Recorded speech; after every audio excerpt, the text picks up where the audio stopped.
smiles to the world, we're hitting first base. Marty Lurie with friends, home run. You know the ways and the trends of stories all with the match of the block. It's Marty and Friends.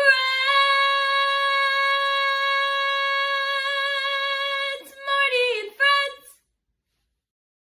All right, great to have you with us as we're getting ready for the post game. If things go well, and for the Giants in the ninth inning, another great game.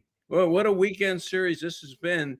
We're going to go to the top of the ninth. The Giants just scored 2 runs in the bottom of the 8th. It's what they do. They hang around. The great bullpen today, picking Verlander up, and now we're going to go to the ninth inning and see what happens here if they can sweep the A's. So joining us, Rick Smith. Rick, great to have you with us. Good to see you, Marty. Eric. Yeah, and of course, Eric. Eric, tell us about your show while we're waiting. All right, yeah, we got I do a show called Giants Sports Talk Live. We do post games after every game, and then during the off season, we do Giants related and then baseball related stuff. But yeah, you could catch us on Giants Sports Talk Live. Usually we go on between 8 and 8:30 at night Pacific. So yeah, we have a good time talking Giants baseball. All right. Well, Ryan Walker is in, so that's all right. He is. Yeah, Ryan Walker is in, and he's going to face Urias to start it. Urias has a lot of power for a little guy, doesn't he? He does. He does. I mean, I remember him when he was with the Milwaukee Brewers, and he always had a little bit of pop, and I was surprised they actually didn't stick with him. So, yeah, how about that? Yeah, he had a bunch of home runs when he was with the Brewers. So, first one, line drive to second base. Okay, so Walker's got the first out in the ninth inning. Well, this is a big win for the Giants if they can hold on to this thing. Interesting was that Oakland was hitting before this series. They really were. Mm-hmm. Yeah, it just shows you how good the Giants' pitching has been, especially the bullpen. Yeah. Well, look at. I mean, Verlander today. We'll talk about him. Had nothing really from the first batter, but lasted 4 innings and only gave up, the couple of runs, and that was it. I think Verlander's line. 4 innings, 3 hits, 2 runs, 5 walks, and a strikeout. 5 walks. Yeah. Yeah, 5 walks. That's what kills them. Yeah. I mean, to be honest with you, the A's had plenty of opportunities to put up some crooked numbers. They didn't take advantage of it, so he was able to navigate some of that disaster that he was creating. So, but still, not sharp at all. And his velocity, I think he was sitting like around 93. A lot of his times his fastball was sitting at 91. So, yeah, there's something going on. Well, 2 out, fly ball to left. This is interesting, choosing Duvall or Walker to close this thing. Walker is the closer and really never lost his job. They did use Duvall a little bit, and, they took Walker out, gave him a little bit of a breather. But I don't think anyone ever said, the guy lost his job. Yeah. Well, are you saying that if they were all rested, in the bullpen, that the closer would be Walker? I think so. You think so? Yeah, I do. I don't think they demoted him. He struggled, and he did have a couple of blips along the way, but I think he is the closer. Duvall is ready. Let's face it. He's ready at any time when they need him. But I'm looking at the screen here. There's 2 out. And Walker's in there. And we've got looks like a pinch hitter, Leday. And that's it. Walker struck him out. All right. Yeah, that's kind of a big outing for Walker. He'd been struggling. It seems to have it back together. And boy, that bullpen is fantastic. It is. That's a sweep. Yeah. That's a sweep for the Giants against a tough A. The A's are no slouches. They swing the bats. I think you talked about that. I agree. Yeah, huge win. The Giants come back with 2 in the 8th to win it. So, all right, this is our post game. Larry Krueger is going to join us. Supposedly, he's out there somewhere. Ryan, is Ryan around? Have we seen Ryan yet? He said his computer froze up, so I'm sure he'll be out there somewhere. Okay. All right. All right, let's talk a little bit. All right, first of all, Rick Smith, Eric, me, Larry Krueger is going to join us on this post game. The Giants win it. They sweep the A's. They win it 3-2. 2 runs in the 8th inning, and get it done. All right, Ryan's around somewhere because he put something in. There he is. Yep, there he is, All right there. Yeah. If you're watching, as Eric explained this, make sure you hit the like. Yeah, right? Make sure you sub. If you like it, make sure you hit the like. Make sure you hit the notification bell when you do sub. All right. Let's start this way. Let's look at the series, this old Bay Bridge series, and what do you think about it? I'll start, Rick. What do you think? The A's played the Dodgers, got walloped 2-3, came in here, and what do you think of the series? Yeah, I think it's baseball at its best, and the Giants at their best. They just showed that the strength of the team is that bullpen and timely hitting and Wilmer, obviously. But I just think it really illustrated how good that bullpen is. Boy, I mean, that's as good a 3-game series you can pitch, really. And the A's, up until they went to the L.A., were a pretty good offensive team. Oracle Park is not a great offensive ballpark, but I give all the credit to that. I don't give much criticism to the A's. I just think the Giants pitching in the bullpen was just terrific. Yeah. Let's jump to Verlander a little bit because it's fresh in my mind of watching him today. I thought from the first or second batter, he looked like he was struggling a little bit with his arm. Mm-hmm. He never felt didn't look comfortable to me. He never had command of his fastball, and he threw like 84 pitches and I think only 41 strikes, something like that. So that's ridiculous. It's his first bad one after a few good ones. But Hicks has been demoted, and Birdsong is coming in Tuesday. I think it's worth watching Verlander. Now Verlander will go against Washington over the next weekend in Washington, so he gets a little bit of an easier touch. But he's still on the road and he's got to face Washington. I think it's worth watching Verlander and seeing what he's got. I didn't like what I saw today from him. No, but he's been pitching well in the past. The only concern today would be the velocity, right? I mean, he just didn't have the same velocity. No, he didn't look right. Yeah. And I don't know if it's a tired arm. I think it's either his 10th or 11th start. Right, his 10th start. So I don't know, maybe a little bit of fatigue. Maybe he's getting a little bit of a dead arm. I don't know. He is 42, so they're gonna probably have to keep an eye on that. Maybe he has to go on the IL for a dead arm. I know you could go on the IL for that. So maybe he needs to skip a start or two and maybe get back to the Verlander that you're kind of used to seeing. Well, of course, with Melvin, they're very reluctant to change anything. And it took a lot to get Hicks moved back into the bullpen. But I think for Verlander, for me, it's worth watching after watching what he did today. Ramos, big game for him today. Big hit, drives in the big run, the lead run in the 8th inning. And he started the game off with a home run. You look at hitting on this team. They're not hitting great. We know that, but they hit when it matters. And then, as Rick says, with this pitching and especially the bullpen, they get it done. But Ramos is still hanging in there. I believe in him. I really do. Yes. I love Ramos right now. He's taking the bull by the horns. He's going out there and he's getting it done while other guys are kind of slacking. Jung-Hoo Lee he's not striking out, but he's not also getting a whole lot of base hits recently either. So it's nice to see another guy stepping up. Of course, Rick, I know your guy, Wilmer Flores. I mean, the guy has just been having a hell of a year. I mean, he's healthy. He's having them in the DH position is perfect. I don't want to see him at first base too much just because, it may affect his bat just a bit. But man, if it wasn't for the interesting. But you know what? When he plays first, I don't know what the stats are on this. When he plays first, I know he hits. I wonder if that's a factor. I wonder if you want to put him out there once in a while just to see if there is a difference. It would be for me, but I mean, a few years ago, to play the field as well as to hit.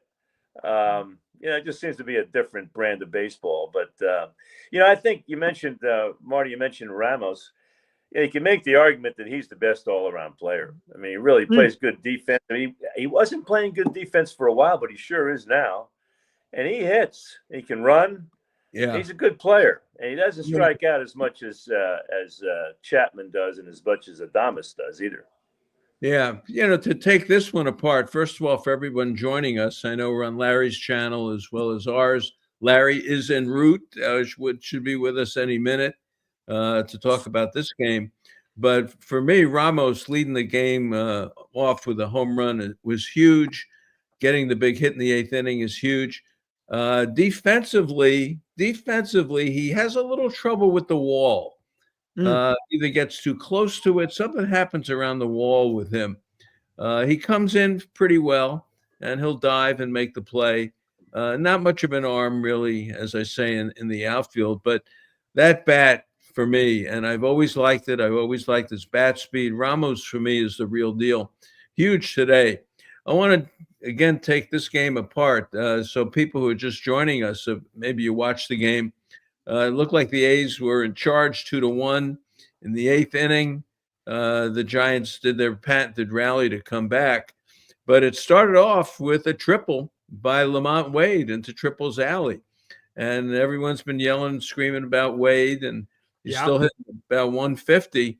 But he did get the big hit today, a triple. And then, of course, scored the tying run on a single by Bailey, who last night got a huge bunt to get that runner over. So a lot going on here today with Wade and Bailey. So let's talk about them a little bit.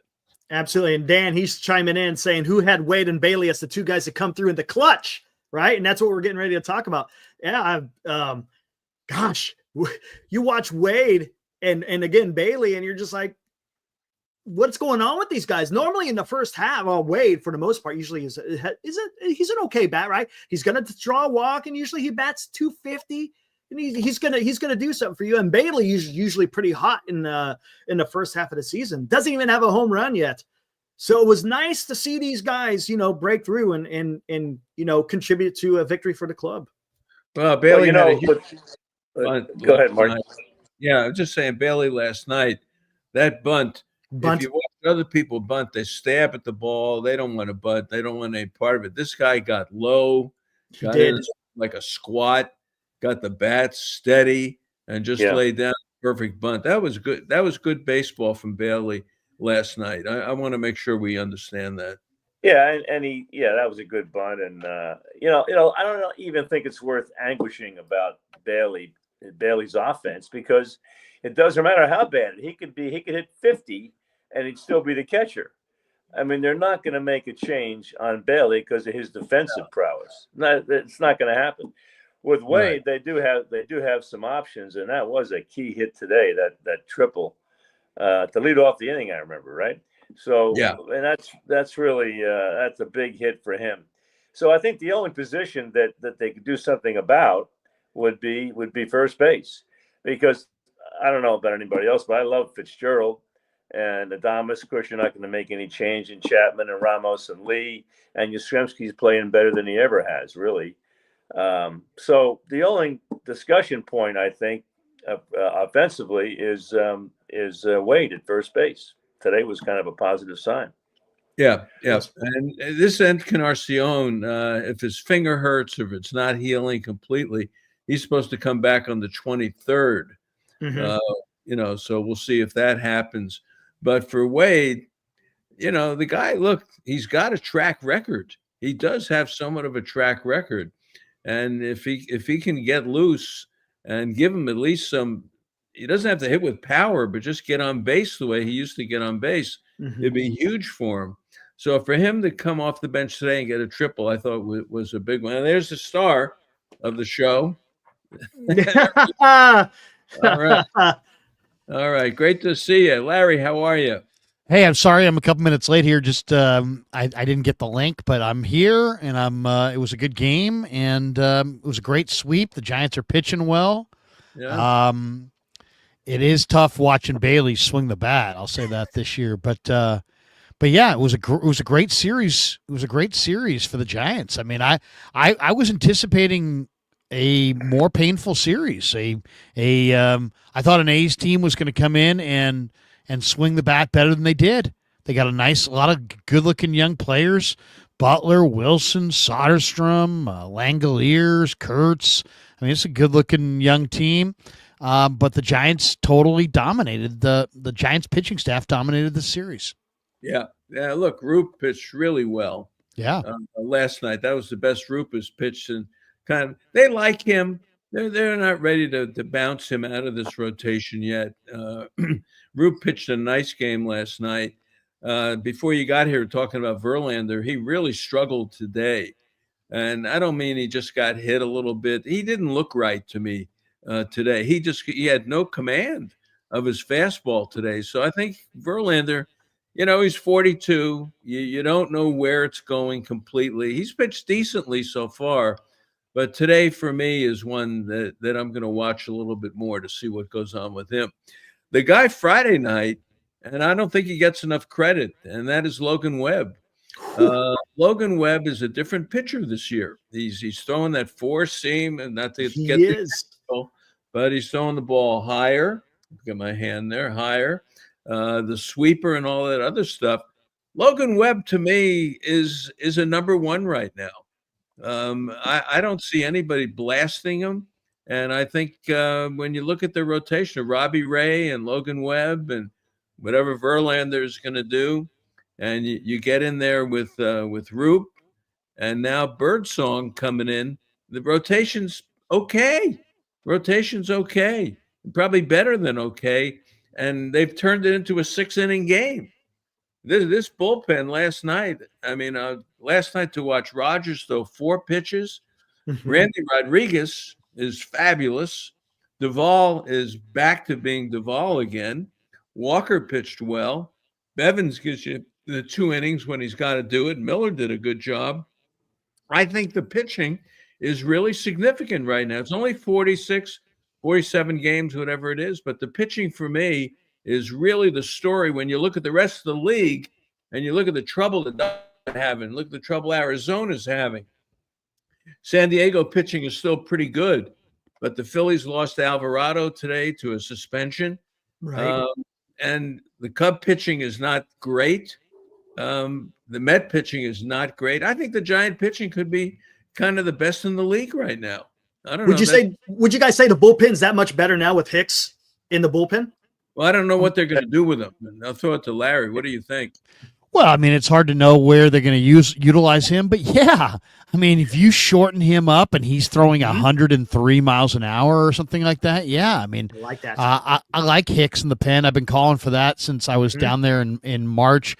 They got a lot of high end arms in their pen. I mean, Eric Miller throws gas. Randy Rodriguez throws gas. Yeah. Doval right now, he looked lost before, but he's locked in now. And I mean, it's a great group of guys that have fantastic stuff. And, if Birdsong can give them some great starts, I think they're that much better. I really think they're only, if you said to me, what do you think of the Giants start? I'd say, well, it's a nice start, but it's only a nice start unless they can follow it up with Buster adding a little bit, to this thing. Because I don't think they're going to get to the finish line as is. But if they could add a significant first base bat, if they could maybe add one more, rotation piece between now and the finish line, why not?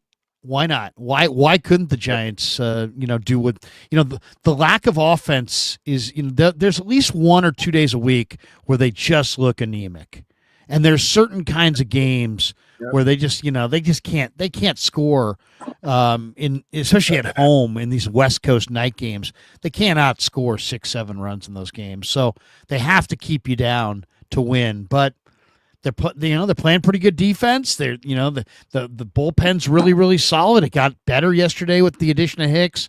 So yeah, no, I think the Giants they're a fun watch. And wow, I mean, Wilmer Flores that was an amazing. He's had an amazing start to his year. And I didn't think Flores and Wade at first were going to be enough. It probably still isn't enough, but man, Flores is doing his part. What? But, Larry, you never met can Rick make yet. an argument. I was going to say, you can make an argument that any one of those four relievers is the most effective reliever. You really could. I mean, Rogers and Rodriguez and Duvall, I mean, it's something to watch. And Rogers is unhittable. I mean, he goes off and on sometimes, but not this year. He's been effective every game, it seems like. Terrific. Just great.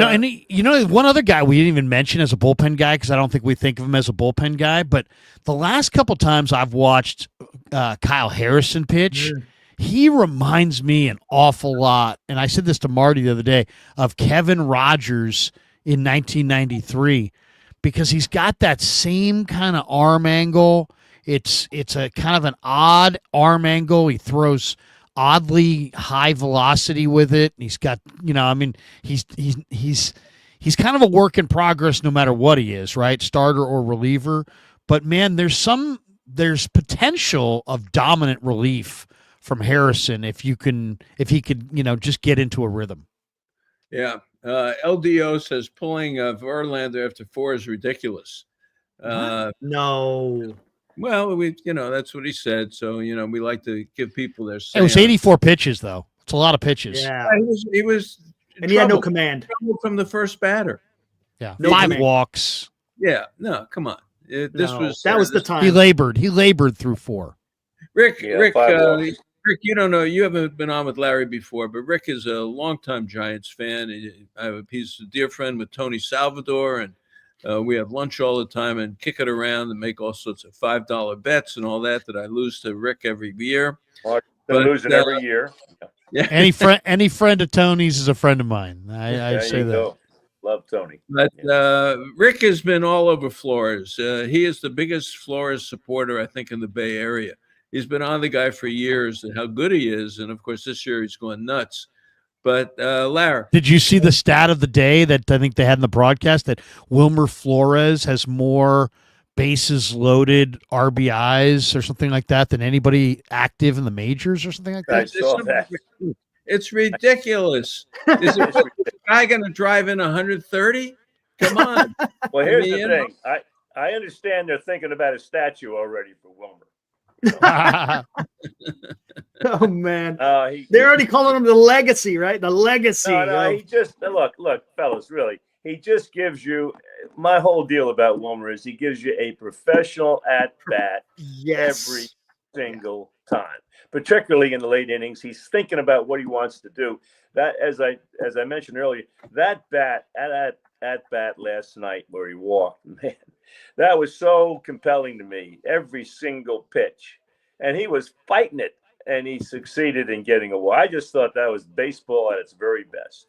Really, yeah, terrific. So what do you do with that? Larry's point is well taken. And I said this last week. The division for me is the key. Is how you play. Look, they took 3 or 4 from Colorado. All right, they got away with it. Colorado's getting healthy again. By the way, Tovar was 5 for 5 last night. They scored a ton of runs. I don't know what they're doing today, but it's how they do in the division. It's how they're going to do against the Dodgers and how they're going to do against the Padres. And to beat those teams, that's where the offense has to pick it up. And I think that, to me, that's going to be the biggest question. What they do in the division. Well, the only place they need a hitter is first base. I mean, you're not going to get a hitter to replace Lee or Ramos. I mean, Yastrzemski's playing well, hitting well. At shortstop, at third, Bailey's going to be the catcher for his defense. So the only discussion point really is first base. Do you want to make a change and get somebody at first base? I guess you could. Yeah, Larry, I love your point talking about Harrison. Maybe, there's a little reminiscent, and I mean, he's not as he doesn't have the stuff like Andrew Miller. Remember Andrew Miller, lefty? He come out, throws hard, and he had that devastating wipeout slider. If Harrison could get a slider that is as tight as that, oh my gosh, I think you're right. He could be absolutely devastating coming out of the bullpen, especially now that he's throwing high 90s. But it's interesting. I mean, I would say that. What do the Giants need? They need to get a little bit more juice in their yard. I mean, it's kind of I hate to, you watch San Diego right now. San Diego at the beginning of games just looks like they've got momentum in their yard, and the Giants, I think would have a little bit more momentum in their yard if they had a few more fans in the stands. I mean, it's good on the weekends. In the weekdays, it's a lot of times it feels like the game was, like people forgot what time the start time was, and it's just there's kind of low energy on some of those midweek games. I'd love to see them, add one bat, see if they could get some better attendance, and see if they can get some juice in their place, because it just seems like on the weekends there's a momentum that they don't have during the week.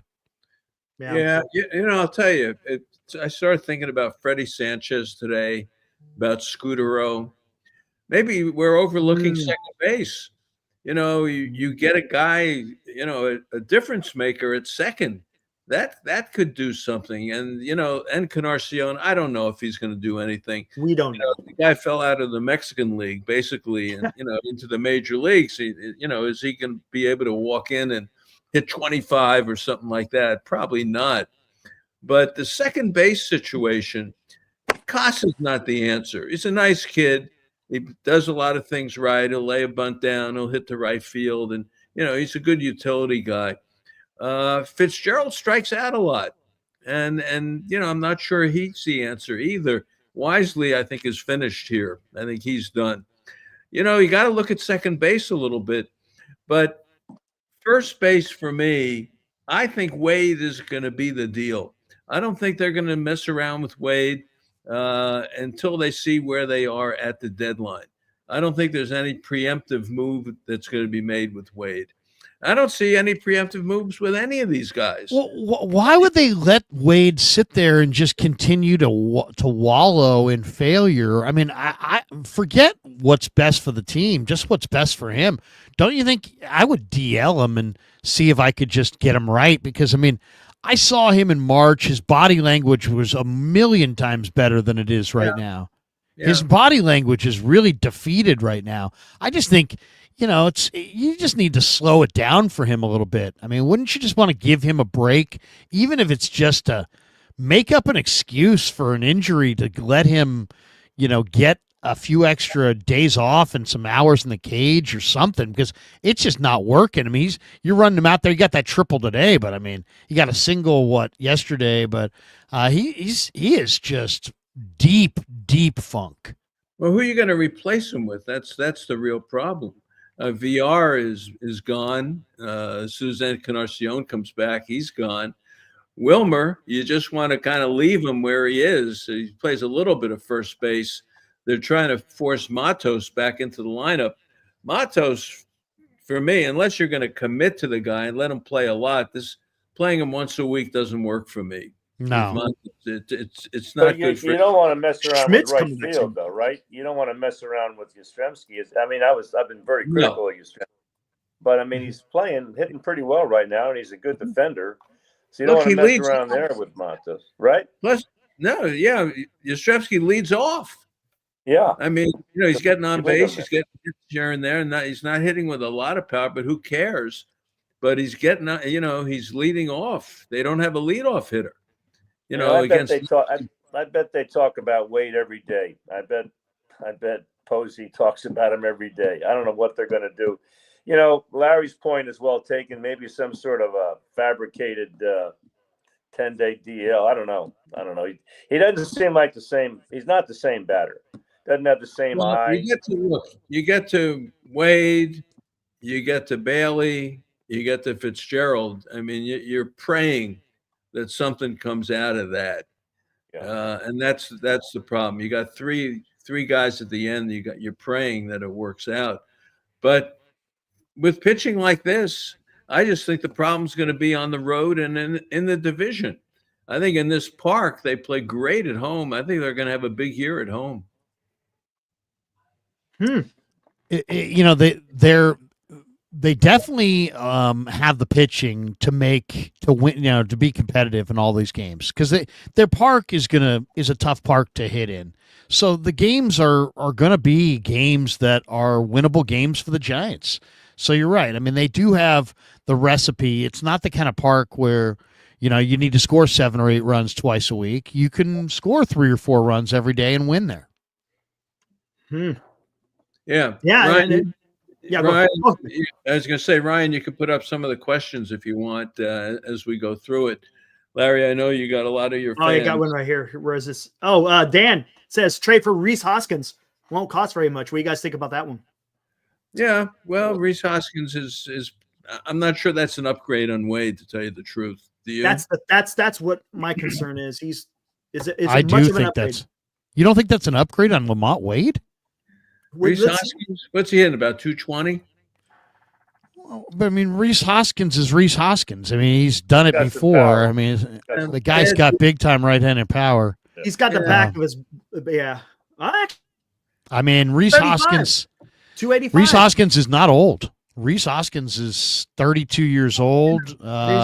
He's hitting 288. This guy's almost hitting 290. I'll take that back. I stand corrected. He's actually 288 in today's baseball is that's Rod Carew or something. And he's taking walks. He's got a 389 on base. Yeah, interesting. All right.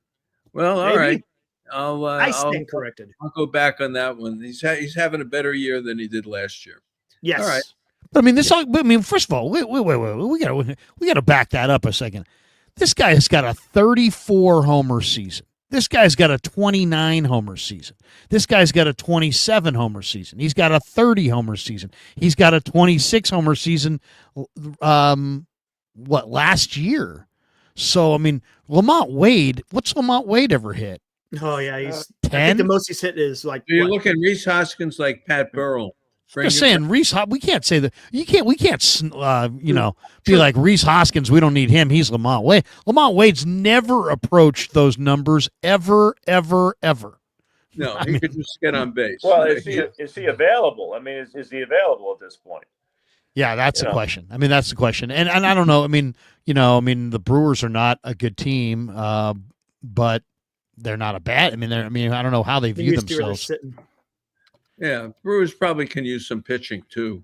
But I'm just saying. Okay, so I was listening to an interview Dave Fleming was doing on KBR maybe a year ago, and he was asked about Rhys Hoskins, and he said that when the Giants went into Philly, that Rhys Hoskins used to ask questions all the time about the club and the team, and according to Dave, he made it seem like Rhys Hoskins followed the Giants. Like even when, outside of Philadelphia. So, and that was obviously, and the Giants could have gone after him. They opted not to, but I'm not sure what his contract looks like. It's probably $17-18 million a year. Yeah, it's probably year to year. I think this is last year. Yeah. He got hurt heading into his free agent season. Remember, that's when he hurt his knee. His knee. Yep. And I could be wrong. Dan's all over me here because I didn't know Hoskins hit the way to All right, Dan, you got me on that. But what did he hit last year? Last year was awful. Last year was awful. Yeah. Thank you. All right, thank you. Yeah, this year he's hitting a little bit better. He's got 5 home runs this year. So, but it's someone like that. It's like a Pat Burrell. But I'm still thinking second base. Find me that little second baseman. Who possibly could lead off, hit with a little bit of power, something like that. That may be one spot. I don't know. Who's out of it that has a good? Is there anybody out of it that has a good second baseman? I was just going to say, is there anybody? I mean, the Orioles, the White Sox, the Angels, the Marlins, the Pirates, the Rockies. Those are the cellar dwelling teams right now. Yeah. If you think about where the Giants are today, and you're only thinking about 1 or 2 players, that says a lot about how well the team's playing. Years ago they could have had 5 different players. Now it's 1 or 2. That's pretty darn good. I mean, heck, look at this. I mean, if all I said to you was it's May 18th and the Giants are a game and a half behind the Dodgers. Exactly. I mean, you'd be like, wow, that's incredible. Yeah. Right. And they're doing it the way you're supposed to do it. They're 500 on the road and they're doing it at home. They're 16-7 at home and they're hanging on the road, winning just enough to stay above water. And they're plus 47 run differential shows that it's a pretty solid club. This is not accidental. Yeah. Yeah, I did this morning. I looked at the loss column for everybody. Dodgers going into today, 17, San Diego 17, Giants 19, Arizona 22, the Cubs 19, St. Louis 20, the Mets 17, Philly 18, Atlanta 23. So the Giants are right in there with everybody in the whole league. They are. I mean, that record to me says, hey, they can play with anybody right now. But we're talking long term and how you're going to play in the division, and that's where the offense has got to pick it up a little bit.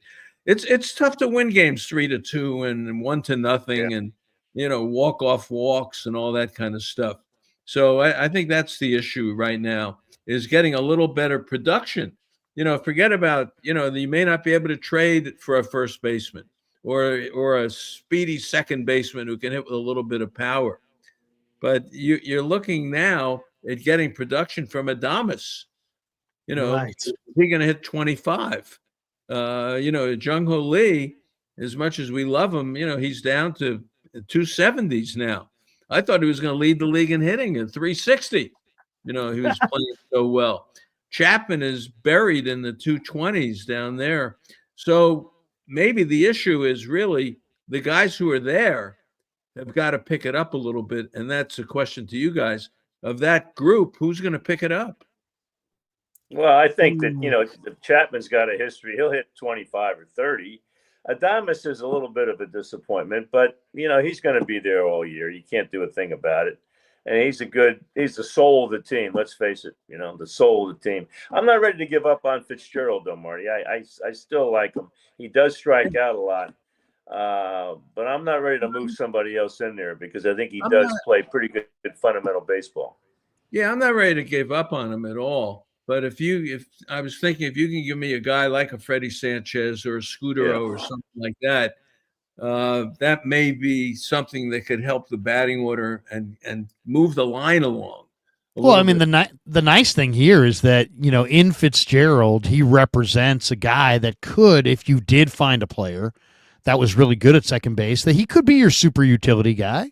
Yeah, maybe that might have been his ideal role this year if they thought they were going to contend, was to make him the super utility guy. But he started off slow. He had that conversation with Barry Bonds. It seemed like that really helped him. He seemed like he's rebounded a little bit. I definitely haven't given up on him either. He's a streaky player. It's hard to look at him and say, some of these people that were looking at his numbers from last year and just extrapolating out, oh, yeah, he's going to be a 30 second baseman. It's like, whoa, okay, let's pump the brakes. That was probably not accurate. That was probably more of a product of a small sample size. But nonetheless, yeah, I mean, I think he gives you flexibility. If you find somebody that, a bat in another spot, great. You keep him at second. If you find a second baseman that can hit, now he becomes your super utility, and I think that works. Yeah. And, to your point, Marty, Chapman and Thomas combined $330 million you got invested in these guys. They got to have to start producing like the contract that they gave them. They have to, man. You can't sit there and someone points out, he gets you speed. Yeah, he gets you speed. And same thing, Chapman and Adames, they also have speed. They could do, and that's something that we haven't seen with the Giants lately too. And I think you put a tweet out about that, Marty, talking about stolen bases with the Giants. They were stealing quite a few in the beginning, not so much now, but the guys got to get on base. And that's where Adames and Chapman, I don't know, the back of their baseball card says they were like around 230, 240 hitters, and they strike out a lot. But man, they're going to have to figure it out. They're getting paid the big bucks, and they're going to have to show up here. Larry, before you came on, we had the ninth inning. We had it, and the question was who was going to close today. All of a sudden they went ahead 3-2 in the eighth inning, and we said, "Gee, I don't know. Is it going to be Walker or Duvall?" And it ended up being Walker today. So my question: we're going to take a break and come back and answer this. Who's the closer on this team? Is it up in the air, or is it Walker, or does Duvall get his job back? So let's take a quick break, and we'll come back and answer that. It's been a pleasure working with Rick Robin this year. Rick Robin, ROBBEN, NapaConstruction.com. Rick, the last time you were on with us, you told us about kitchen and bath remodeling, but there's a lot more going on up in your area. Yes, there is. ADUs, auxiliary dwelling units, which are nose to ground units. We can do your existing garage, attached garage, even building a new unit in the back. And so what we do is come out, bring our architect out there. Such a great thing. No sewer hookup fees, no water hookup fees. So that's what we do. Rick, how does one start the process with you? How does one get in touch with you? Oh, you call Tammy, 707-332-7575, 7 days a week. Rick Robin, ConstructionNapa.com. Rick, the thing I like about this, no problem for me. You come out with the plans, the permits, everything is in-house, no fees, and you get a new unit that you can rent out and get money back on your investment right away. I like it, Rick. Thanks, Marty. Love talking to you. Rick Robin, ConstructionNapa.com. Hey, it's Marty, and I'm here to tell you that it's time to discover the islands, and of course that means River Islands. They're celebrating 10 years of bringing the good life to Bay Area homebuyers. What's more, Del Webb, one of America's best-known builders for active adults in the 55 and over crowd, has just opened 3 neighborhoods at River Islands. They're building a huge community center on its own lake, all for buyers looking for a great lifestyle and a little less maintenance. I like that. Homes are priced from the 600,000s. Start your tour online at riverislands.com. Isn't it time for you to discover the islands? It sure is for me. Hello again, Marty Lurie here to talk to you about my good friends at Georgie Brothers, the largest family-owned furniture store in the entire Bay Area. Right now, and good through May 26th, you can save hundreds of dollars on my favorite line of furniture, Stressless. You know, I own Stressless furniture in my home, and I can tell you it's the most comfortable place to sit in my house. Visit them at georgiebrothers.com. That's GIORGIBROS.com. Remember, tell them that Marty sent you. All right. Very good. All right, Larry, you're laughing. You see? No, I'm loving it. Are you kidding me? That's an amazing array of commercials, sponsors, videos. I mean, you're the master. We're trying. Well, you're the guy. You're the guy. All right, a couple of things. One, Dodgers are losing 5-4 to the Angels. Are in shape to sweep them here. Dan's been bringing us up to date on Chris Taylor. I guess got DFA'd by the Dodgers. How about that? Seattle's already beaten San Diego today, so that's happened. I haven't seen the Arizona score yet. I didn't see what happened there. But let's talk a little bit about the closer. And I, truthfully, Rick and I and Eric were talking about it. I didn't know who they were going to bring in, Walker or Duvall. What do you think, Larry? I think they're going to play it by year. I think they're going to play the hot hand all year. I think they're going to play matchup games and who's fresh. And who knows? Maybe Hicks could be involved in this ninth inning at some point. He definitely has the kind of stuff that would not intimidate you from putting him on it or putting him in the ninth inning. They may have to throw him a couple bones just to get him, as far as, the money in the game, we all know, is in the closer role and in the starting role. So that's why guys want to close and guys want to start. Now you're taking Hicks and you're saying, we're taking you out of the money spot. We're going to put you in the relief role. So maybe, to try to make him happy, they'll give him the ninth inning at some juncture, or at least some taste of it. But my guess is they're not going to hand it to anybody and that they're going to play this hottest hand, make them compete all year, make them fight it out, and do what's best for the club on a daily basis. I think that's probably the best route to go. Yeah, Rick, what do you think? No, actually, I think Larry makes a good point. You don't really have to commit, verbally tell the world that Duvall's your closer or Walker's your closer. It could depend on the situation and not put so much pressure on that closer than if you announce he's the closer. Because Duvall, I was critical of him early on. He's as effective as anybody. And maybe they're both cool with this situation.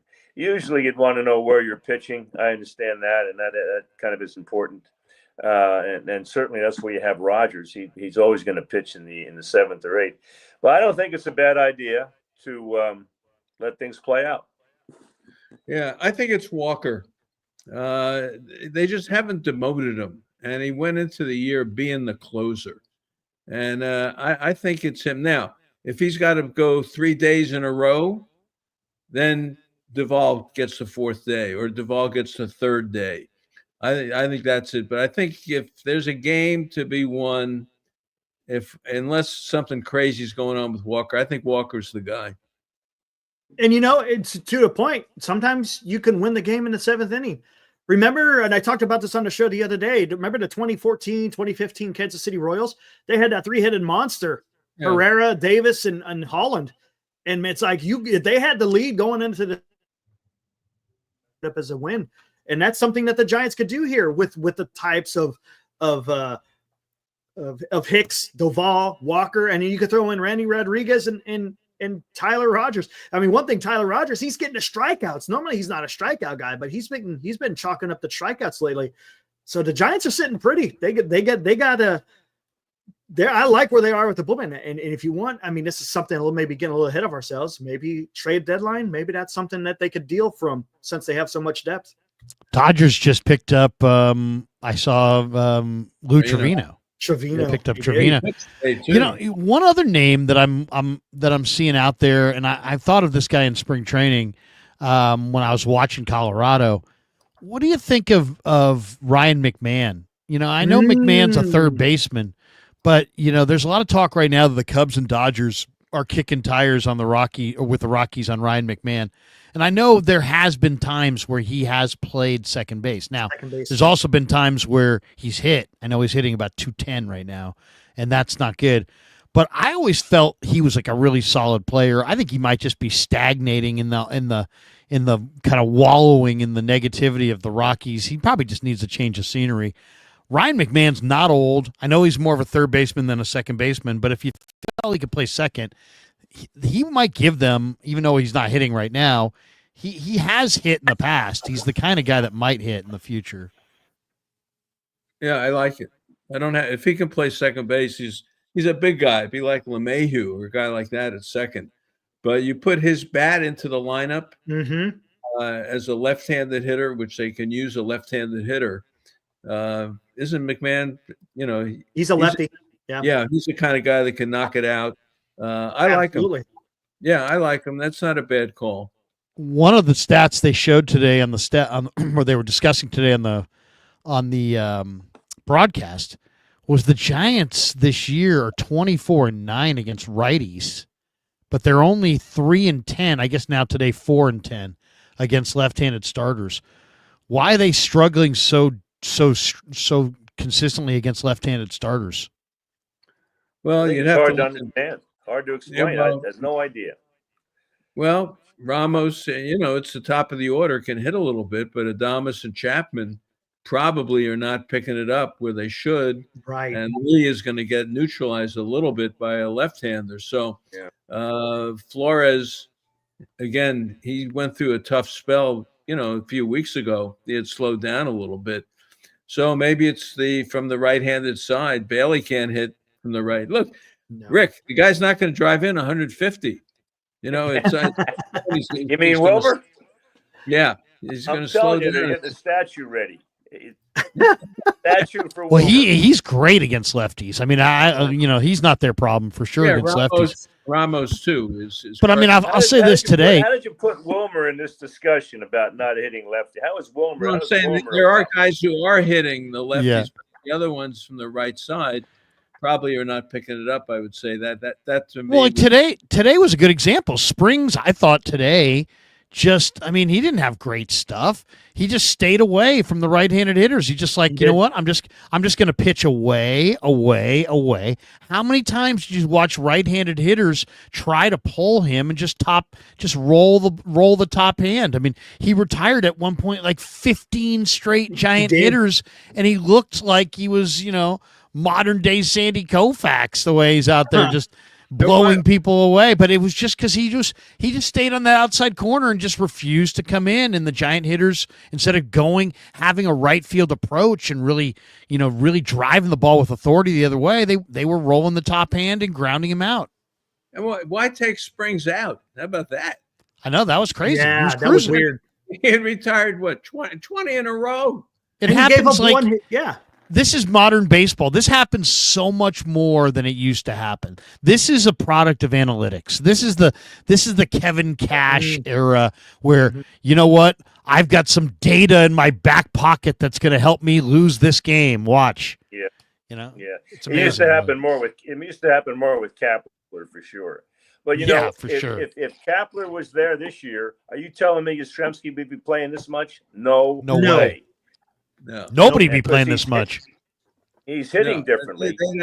They'd have Level guys. the swing going the other way. No. Yeah.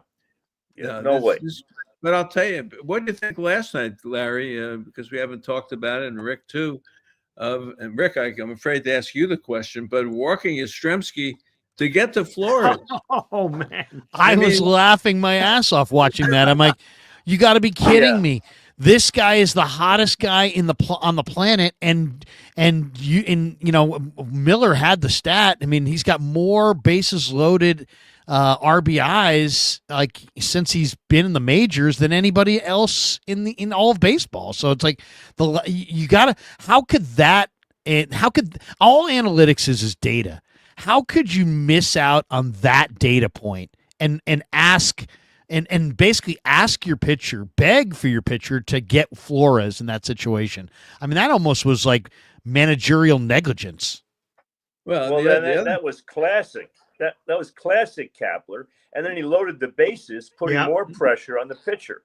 Right. It wasn't good. It wasn't good baseball. Well, the pitcher did everything he could. I mean, he threw 10 pitches. He's throwing 104, 103. But Flores kept fouling it off. He did it today. He had another 8 or 9 pitch at bat today. Yeah, he did. He's something else. He really is. But there was a move that wasn't made last night that I talked about this morning with Woe. And that is with 2 out in the 8th inning, Flores got a walk. And a lot of people, including, I think, the TV broadcast, were saying, get Koss in there to pinch run for Wilmer. 2 out. And I said, I've seen this before. Art Howe had Jeremy Giambi on first with 2 out and didn't pinch run for him.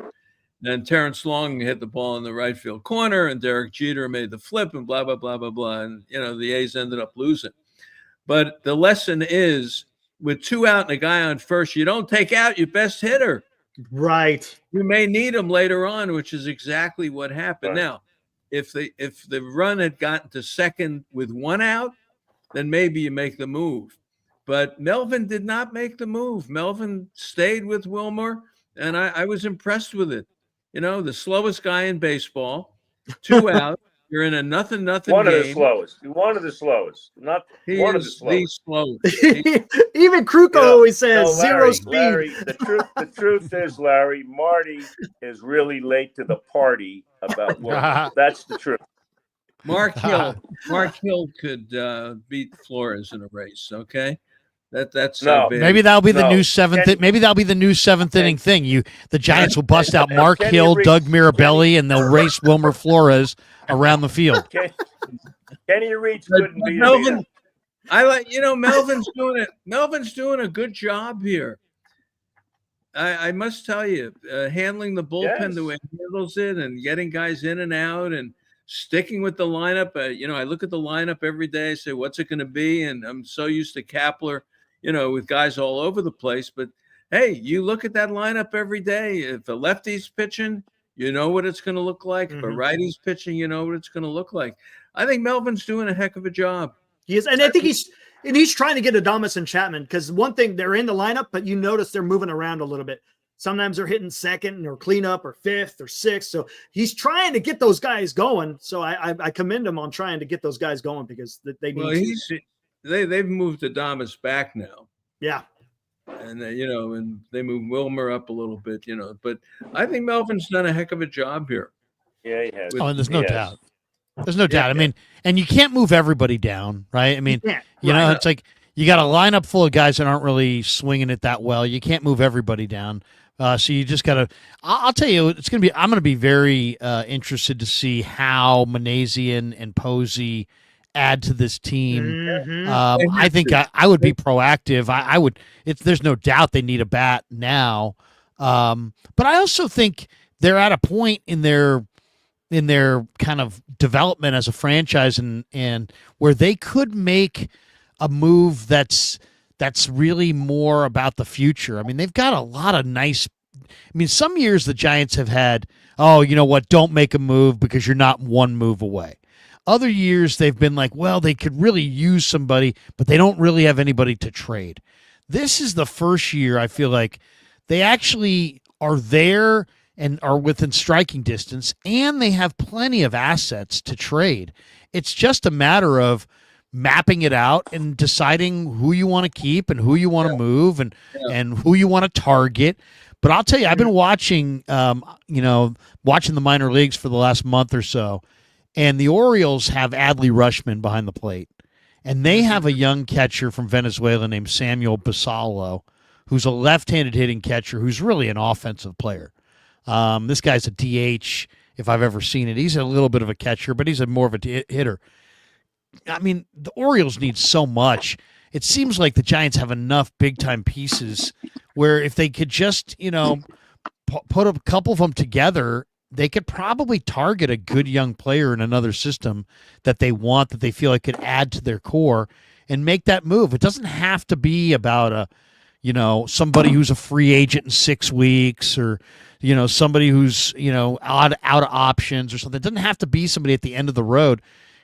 Teams trade for young players all the time. I mean, it does happen. I'd love to see the Giants, target a young offensive player that's blocked in another organization and see if they could unearth him in a trade by offering some of the incredible depth of young arms that they have in their system. Yeah. And talking to some of the people, around the ball club, there is not enough hitting in the farm system.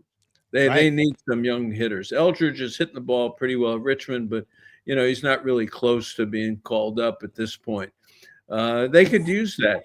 But they're in this thing. The Dodgers got swept by the Angels. The Padres got swept by the Mariners. Arizona did win today 1-0 over Colorado. How about that? All of a sudden, Colorado's starting to pitch a little bit. This division is just fascinating to see what's going to happen here. So what do they need? Maybe it's the bench. Maybe it is like not Encarnacion, but a guy like that. And I'll just throw out a name like a Randall Grichuk, that kind of guy, like Cano was supposed to be last year. Maybe they just have to fortify the bench and be able to have guys who can come in. That may be where they have to go.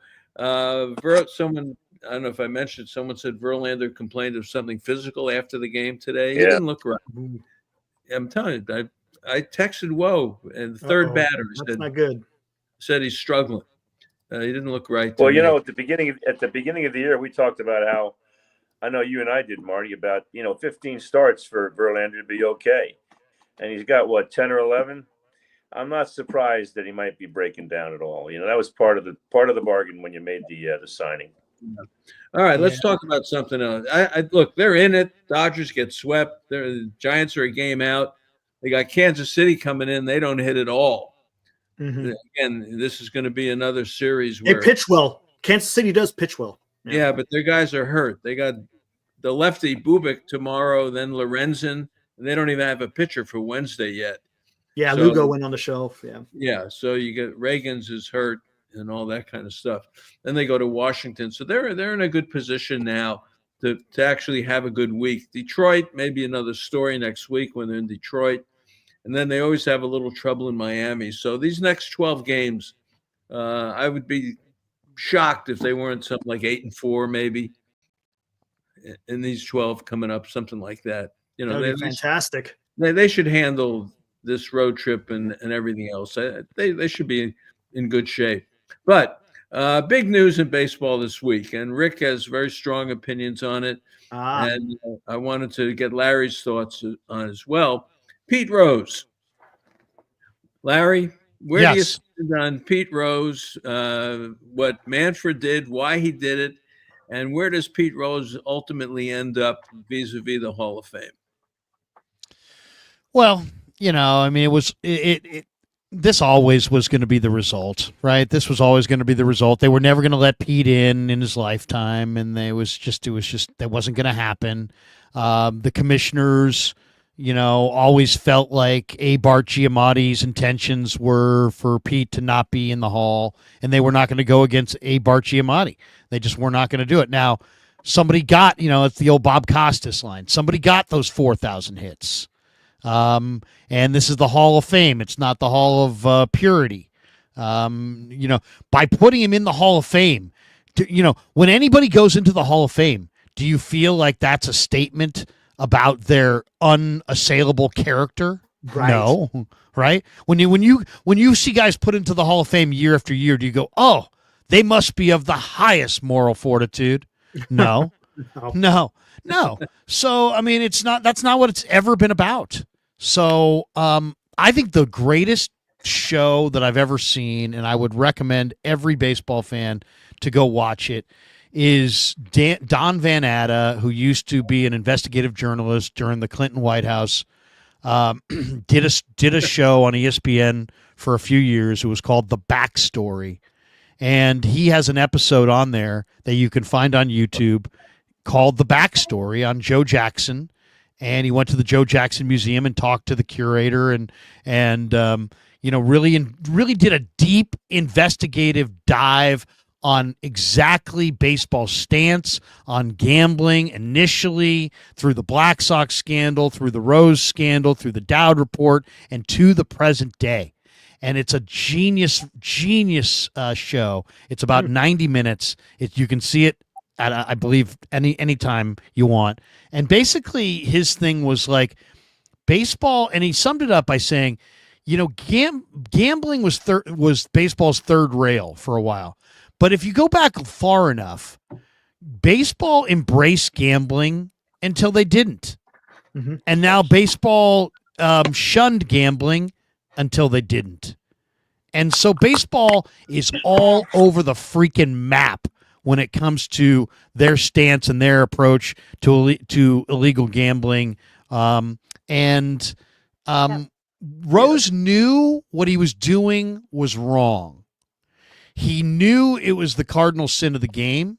He did it because of arrogance and entitlement. Don't tell me he didn't bet against his team. Everybody who follows baseball knows that you have A-list relievers and B-list relievers, and if you got 25 grand on today's game, you're probably using your A-list relievers, and if you got nothing on tomorrow's game, you're probably using your B-list relievers. And don't tell me he didn't do that. So don't tell me he didn't manipulate the game for his own good. He damn well did. He knew what he was doing, and he deserves to pay the penalty. That being said, once again, he got all those hits. The Baseball Museum is that. It's a museum that records baseball history. And I know it's viewed as an award, like, oh, you get the award of being in the Hall of Fame. But it's a museum. And that part of baseball history cannot be told. You cannot tell the history of baseball without Pete Rose. So he's got to be in there. All right. Rick has been very You're making my point. You're making I can't hold myself back. You're making my point why he should not be in the Hall. This is the most egregious example of why someone should not be in the Hall. This guy is a total scoundrel, okay? But more to the point, because it doesn't matter whether he's a scoundrel or not, right? You're going to talk about I would agree with you. I mean, I'm not going to disagree, but I've got to counter this. Okay, wait a minute. Let me finish. Here's a guy that bet for his team allegedly. Now look, I read the Dowd report.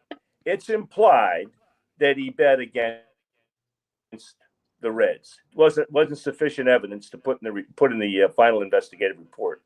It almost doesn't matter. It doesn't matter. He made a comment about this. Wait a minute. He pitches. He's the manager. And he blows up his bullpen Friday and Saturday. On Sunday, and he bets Friday and Saturday. On Sunday, when he doesn't bet, his bullpen's blown up. What does he care? That goes to the integrity of the sport. That does not help the team or the sport or the world. It's just outrageous what he did. To even consider this guy for the Hall is disgraceful. Okay, the way but it happened, I but don't like it. I hear what you're saying, and I don't disagree with anything that you said. But what's the fair penalty? What's the fair penalty? Is forever. Look, have Why? a little room at the Hall. Why? It's called the scoundrel room. Wait a second. Time out. Ty Cobb shanked a guy with a knife outside of his hotel. He's in the Hall of Fame. He was one of the most hated racists from the day he was born to the day he died. He's in there. This is not a statement that these are great people. This is a statement that these are about a manager who could control the game. I'm not disagreeing with you. I'm not even fighting that he made a mistake. I'm just saying, what is an acceptable penalty? Then let's go beyond this. Okay. This is a special player. This guy had a special ability. Can we at least agree that Pete Rose had a special talent for the game? He's one of the greatest players of all time. Right. Charlie Hustle. This is my father used to tell me as a kid, if you're going to play the game the way that guy plays it. But here's the other thing. Bud Selig's in the Hall of Fame. Yeah. Why is it's okay for Bud Selig to be in the Hall of Fame? What's that got to do with? But I'm just saying, Bud Selig's in the Hall of Fame, but Barry Bonds is not. But Roger Clemens is not. No, but I'm just I know, I understand that. But my point is that okay, you penalized Pete Rose. You kept him out of the Hall of Fame his whole life. Or you can say he did it to himself. But he's been out of the Hall of Fame his whole life. At some point, you're a baseball museum that records baseball history. At some point, you're doing more disservice to yourself, and you're doing more damage to yourself than you're doing, good for the game by appearing this moral compass. Plus, there's all kinds of really, really bad people that were in the Hall of Fame already. And so I think to acknowledge that to add another one to me does not change things. I don't believe that this moral code that the Hall of Fame, committee is voting on. I just don't believe in voting on that. You're either in or you're not as a player.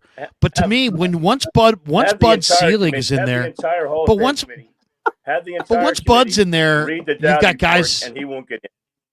Have a mandatory. No, believe me. Hey, I'm not making a prediction. If we're making predictions, I'll predict that he doesn't get in.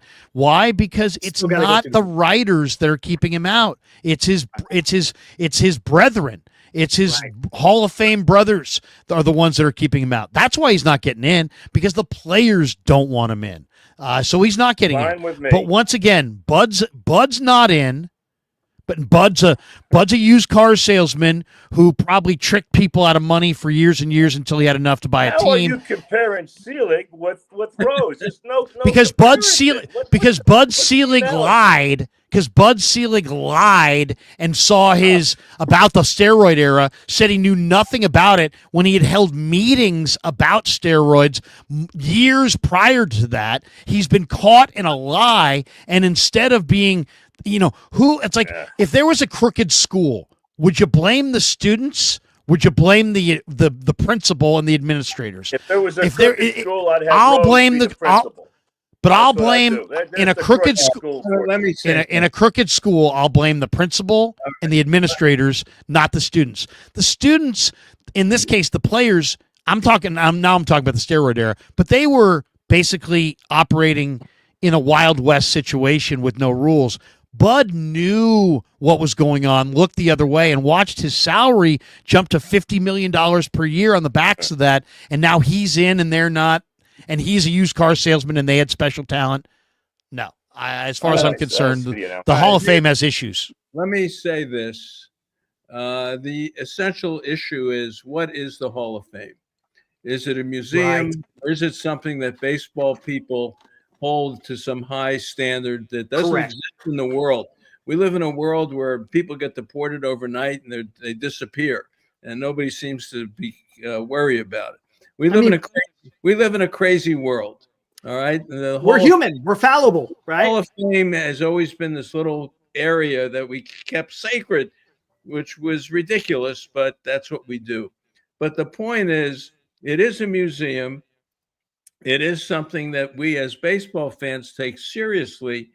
But what he did defiled the game, so to speak.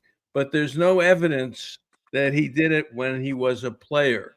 So if there's no evidence that he did it as a player, then you have to respect what he accomplished as a player. And the other stuff has to go to the side. So the big issue is, what is it? It's a museum. It's a place to honor baseball. And if he did it as an outstanding player, I can deal with it. And what happened afterwards has to be explained. But I mean, let's just say this. You need to get credentials to get to the Hall of Fame. He had the credentials and then did something after he accumulated the credentials to in people's minds negate that Hall of Fame. But he established those credentials, and all four of us who are sitting here would say that he established those credentials 100% on the up and up. I mean, he didn't cheat his way to 4,000 hits, and to try to paint him as such is wrong. He cheated his team. He cheated the league. He cheated baseball when he bet for the Reds and probably against the Reds when he was manager of the Reds. But he wouldn't have made the Hall of Fame without the 4,000 hits. Yeah, but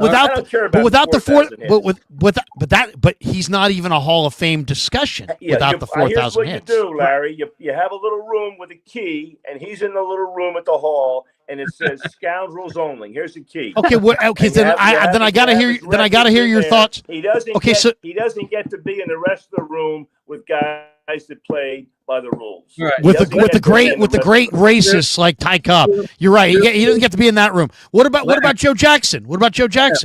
Keep Joe out too. I'm for all the scoundrels being out. So Joe Jackson, who hit 346 in the 1919 World Series and couldn't really speak on his own behalf. He signed up to tank the World Series. It's a fact. Right. He's one of the guys who signed up for that. But here's the thing about this. Baseball embraced gambling before they ever shunned gambling. They embraced gambling. Baseball's popularity grew in the early days on the backs of gambling. So it's okay when it was growing your sport, but it wasn't okay when you decided it wasn't okay. And I like how it's not okay for years and years and years. And now, guess what? There's gambling kiosks inside Wrigley Field. Now it's good enough to be shoulder to shoulder with the gamblers. Now it's suddenly awesome. So right. I mean, I don't know. We're talking about moral. We're talking about very delicate moral ground, and we're just kind of picking and choosing. I know. This is why we love baseball, because this one issue gets people crazy. It does, which is not a problem. Everyone's opinion is respected. I respect that where Larry comes from, Rick, and that's the world we live in. Where's it going to end up? Trump wants him in. That was the whole point of Trump getting in the middle of this. He wants him in the Hall of Fame. So we'll see if he can twist enough arms to get him in. I agree with Larry to this extent that the writers and people who are connected to the Hall of Fame probably wouldn't vote for him. I don't think he's going to be able to get 12 votes. I think that there's a difference of opinion, just like we have here today on this issue. As a player, there's no question.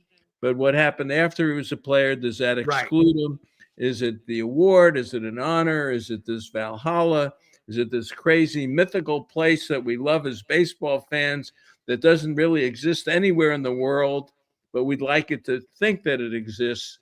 What is it? So to be continued. I'll say this. I've met Pete Rose, and I've witnessed Pete Rose, when he hosted Sports Fan Radio Network, his show in Vegas. I've seen him verbally abuse his producer, and he's a prick bastard. He was a prick bastard. I'm not saying that Pete Rose is a good guy at all. Pete Rose is not a good guy, but somebody got those 4,000 hits. All right. Now look on the screen. Is this meant for you? Fuji Simeon, $10 says, only deal breaker for Hall of Fame consideration is whether or not a candidate separates their recyclables from their trash. Pete Rose as a person was a son of a bitch, but as a player, changed baseball, Hall of Fame worthy. It sounds like one of your guys. Okay. Yeah. All right. Look, I respect everyone's opinion. Rick, I've been talking to Rick about this for years, and it's what you think of the game and him and blah blah blah. But the guy did get 4,256 hits, and there was never a question whether he did anything wrong during that period of time. And to me, that's important. That's important. So we'll see. Boy, we'll see. It's a changing world. I mean, there's no question that the Hall of Fame beyond this thing is going to have to make adjustments that they've never made. There's not going to be 300 game winners. There's not going to be, that many guys who have got certain stats. There's certain 500 home runs is not. Used to be, hey man, you need 500 home runs or you're not in. You need 300 wins or you're not in. Well, that's not going to be the case. That's those things are going to change. That is going to change, and so there's going to have to be a number of changes to modernize the Hall of Fame, and I'm sure it's going to be tied to our kind of moral, how we view things morally. Yeah, and baseball. Remove character and integrity from the criteria for the Hall and let them in then if you want to. Just remove and analytically. I think they probably should, actually, to be honest. Analytically will be a big deal, not 500, 3,000 and all that kind of stuff, but, what his FIP was and all that kind of stuff. That's going to have a bearing on whether somebody gets in or not. Larry, you got another $1.99 coming here. A.J. Pierzynski is against Pete Rose going into the Hall of Fame. All right. There's a lot of players that are against it, and most of the players are against. Forget A.J. Pierzynski; he's a nobody. The guys who were Hall of Famers don't want Pete in. Mm-hmm. That's why Pete's not getting in because they didn't bet again. They didn't bet on baseball. That's why they don't want him in. They don't want him in. We talked about the steroid guys, and that we could save that for another show. Yeah. What about Bonds and Clemens and A-Rod and Manny and those people? Palmeiro. Yeah. Here's the guy, Rose, walks into the clubhouse, no betting on baseball, and he calls his bookie in 5 minutes. Think about it. Boys. As a manager, he did. Pete Rose is a bad guy. I mean, Pete Rose left his wife for a Philadelphia Eagles cheerleader. I mean, and like paraded her around town. One last thing, and Marty, I want to end this thing. Do you think he bet against the Reds, Larry? Do you think he bet against the Reds? I'm pretty sure he probably didn't, but as I said before, it doesn't matter because if you bet on the Reds every day, there's no doubt in my mind that he manipulated the games around his wagers. No doubt. That answers the question. Okay, but I actually don't believe. If you ask me what I believe, I don't actually think that he said, I'm trying to lose today. I don't think so. If there was evidence, 100% evidence that he bet against his own team, would that change your opinion? You mean as a manager? As a manager, if he bet against his own team. Yeah, I mean, to me, he already did. Yeah. I acknowledge, because to me, once again, it's like yesterday. I mean, just imagine how this went. It's a Friday night. Pete had $25,000 on the Reds, and he used all of his top relievers. Well, he's got nothing on him today, and he's not using anybody. Right. Well, that's betting against his team. Yeah, that's betting against his team. If you're acknowledging to me that if you knew he bet against his own team, it would not change your opinion about whether he should be in the Hall? Well, I mean, what is the Hall at this point? What's the Hall at this point? That's the basic. What's the Hall? It's a museum. That's the basic question. The Hall is there to remember baseball history. He's got to be part of the story. Does he not? You're just gonna wipe out any part of history you don't like. I'm not wiping anything out. I'm putting him in there. It's a museum. It will essentially be wiped out because if you don't remember it in a museum, it won't be remembered once people die. All right, enough. That's enough. All right. This is why you guys are the best. I tell you. I was looking forward to this. This is Good stuff. It's good stuff. No, this is I don't want Big Papi in the Hall of Fame. This is like Joe Frazier and Foreman. I got going here. This is good.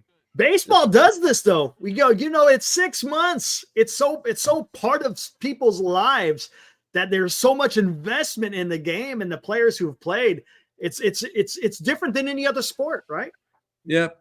Yeah, I'd rather talk about Wilmer, to tell you the truth. I'd rather talk about Wilmer. All right, we'll end it on this one. Give me an over/under on RBIs for the season for Wilmer. Who are you asking? All right, Everybody, I'm gonna give you 89.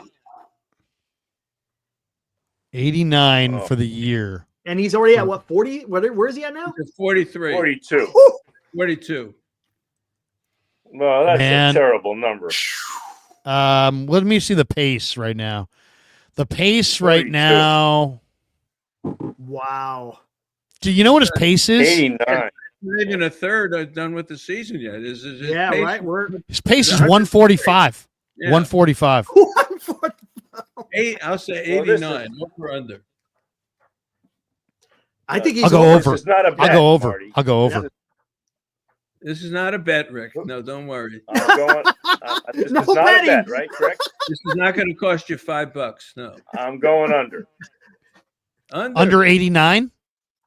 All right. Yeah. Wow. They That's a may funk. need him for more than that. You know that?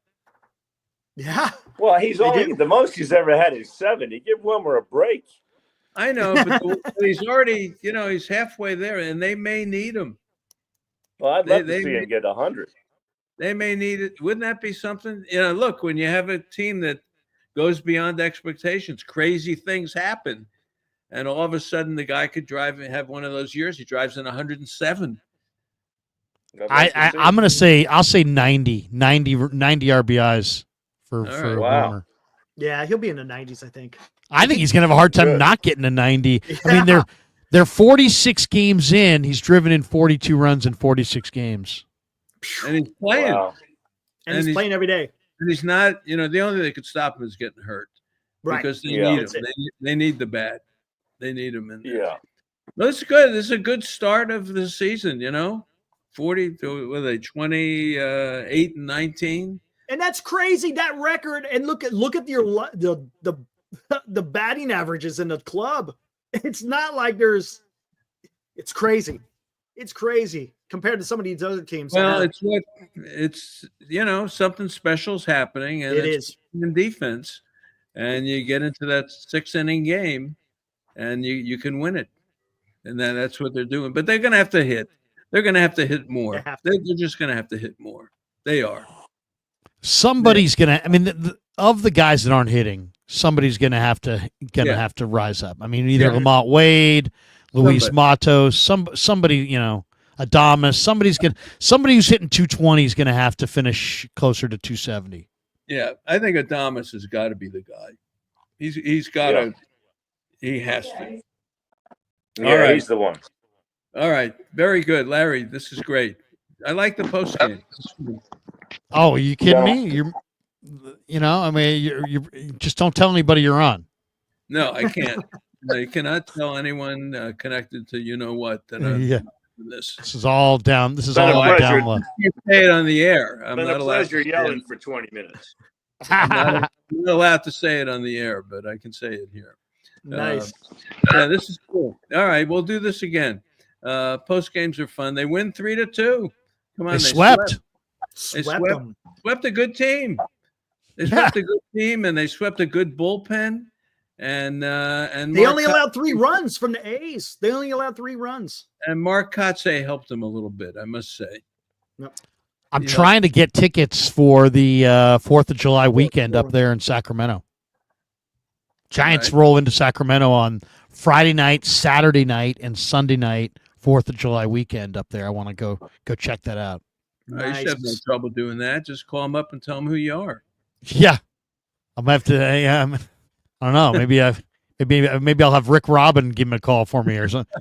I mean, I need somebody with some real pull. Rick Robin is the leading contractor in Napa, so believe me, Rick can get it done. Rick could probably get it done. All right. Thanks for being on, Eric. Thank you, Rick. You bet. Okay? Rick, you survived. Pleasure. Barely. All right. See you All right. guys. We'll take a break. We'll play another couple of spots, and then I'll see you next week. All right. All Have a right, good boys. afternoon. All right. Thanks. Hey fans, Gene Bagato checked in from Bodega Bay, and he said that with May approaching, up at the Tides they're getting ready for two things in particular. The annual Fisherman's Festival on the weekend of May 3rd and May 4th, and of course Mother's Day on May 11th. On Mom's special day, along with the regular great fare, special menus are being planned to make her day truly memorable. This will be fun. And if you're looking to make it a special weekend, there's the Inn at the Tides with its large, comfortable rooms, all with a bay view. So if you're looking for a great getaway, think no further than the Tides Wharf and the Inn at the Tides in scenic Bodega Bay. Fans, great news. If you enjoy Original Joe's, there's a new Original Joe's coming to Walnut Creek, opening late May, early June. Let me tell you a little bit about it. It is going to be fabulous. 300 seats, 13,000 square feet, 3 outdoor patios with 90 outside seats, a full exhibition counter and cocktail lounge. You know, that's the best. And the cocktail lounge will have a multitude of TVs to watch the Giants and the dreaded A's if you want to. It's the first opening of an Original Joe's in 70 years in a new market, and this is really going to be something. 9 years since opening in Westlake, so this is going to be fabulous. It will have a private dining room with accommodations up to 40 people, with its own private bar and patio. It fits Walnut Creek like a glove. This is going to be something else. I can't wait to do some events at the new Original Joe's in Walnut Creek, coming late May, early June. Fans, joining us is Grant Power, President and CEO of Nations. Grant, last year we talked about the amazing breakfast at Nations. I'm going to ask you this. What's your favorite lunch? You know, I'm pretty split. I guess I'm kind of like a pitcher who has two favorite pitches they like leaning on. I'd say half the time I do the hamburger and half the time I do the wild salmon burger. It really depends on which protein you want. We love our beef supplier in Northern California. We've been with them for decades. We test our beef all the time. We sell ocean caught wild salmon. Friends don't let friends eat farm salmon. It's absolutely delicious. You know, to mix it up, I guess it's like a pitcher who has a 2-seamer and a 4-seamer, or maybe a 4-seamer and a cutter. I actually go grilled onions on my hamburger half the time and raw onions the other half. Today at lunch, I got the French fries, but half the time I get the onion rings, and I had a wonderful slice of pecan pie. There's something for everybody, whether you like hot dogs or grilled cheese. It's really up to the individual what mood they're in, but my go-to is either the beef with the hamburger or the wild salmon, which is absolutely delicious. Wow, I love it. Grant Power, President, CEO of Nations. Grant, thanks so much. Pleasure being on. Thank you kindly. Enjoy the next week. We've got a whole bunch of baseball to speak on here at Marty and Friends. Marty and